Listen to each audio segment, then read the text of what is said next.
Kriszti vagyok, az életfűszeres, és 2007 óta foglalkozom egészséges élettel, ételekkel, italokkal, különböző dolgok elkészítésével, illetve a háztartás is vegyszermentesen igyekszem fenntartani és vinni. Hoztam egy meglepetést, amit eszembe jutott, az pedig a fügefa levél tea.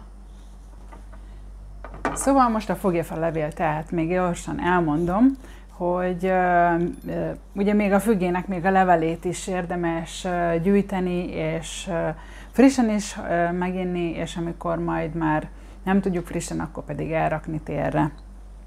Elmondom, hogy hogy kell elkészíteni, mennyit igyunk belőle, és hogy mikre jó. Ez egy meglepetés.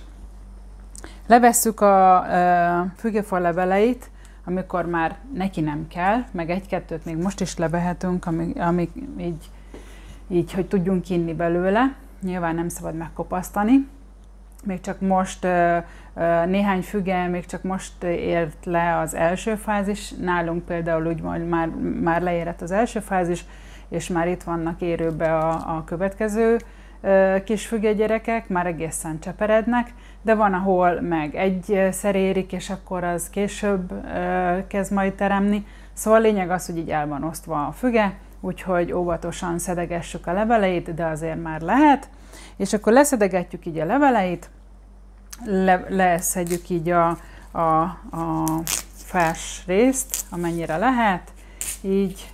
Persze megköszöntük ugye a fügének a gyümölcsét is, meg a levelét is, hogy milyen jó, hogy minket gazdagított vele. Szóval a lényeg az, hogy ezeket apróra, szépen összeollóval, vagy késsel, ki hogy szereti, összevágjuk, és evőkanállal fogunk belőle, mindjárt mondom az arányokat. A lényeg az, hogy 1 liter vízbe 2 evőkanál aprítékot, de egészen pontosan 30 g aprított fügefa levelet kell beletenni, és 1 liter vizet felrakunk forni, belerakjuk a leveleket, tehát nem várjuk meg, míg felfor, hanem rögtön a hideg vízbe belerakjuk a leveleket, lehetőleg tisztított vízbe, de mindegy.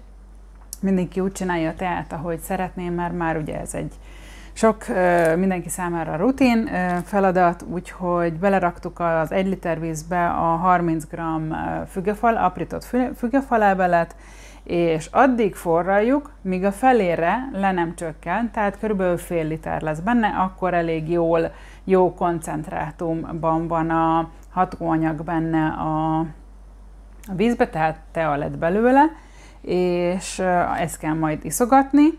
Körülbelül 1 bögrével kell egy nap, nem érdemes, van, ahol olvastam 2 bögrével is. Én azt javaslom, hogy legyen ez kúraszerű, és akkor 1 bögrével naponta. És akkor gyorsan, mivel nagyon sok a jótékony hatása, felírogattam. Igazából ez egy ilyen nagyon kis univerzális gyöngyszem. Én eddig még nem fogyasztottam, őszintén megmondom, a leveléből semmit, csak a kis gyümölcséből igyekeztem mindenfélét csinálni.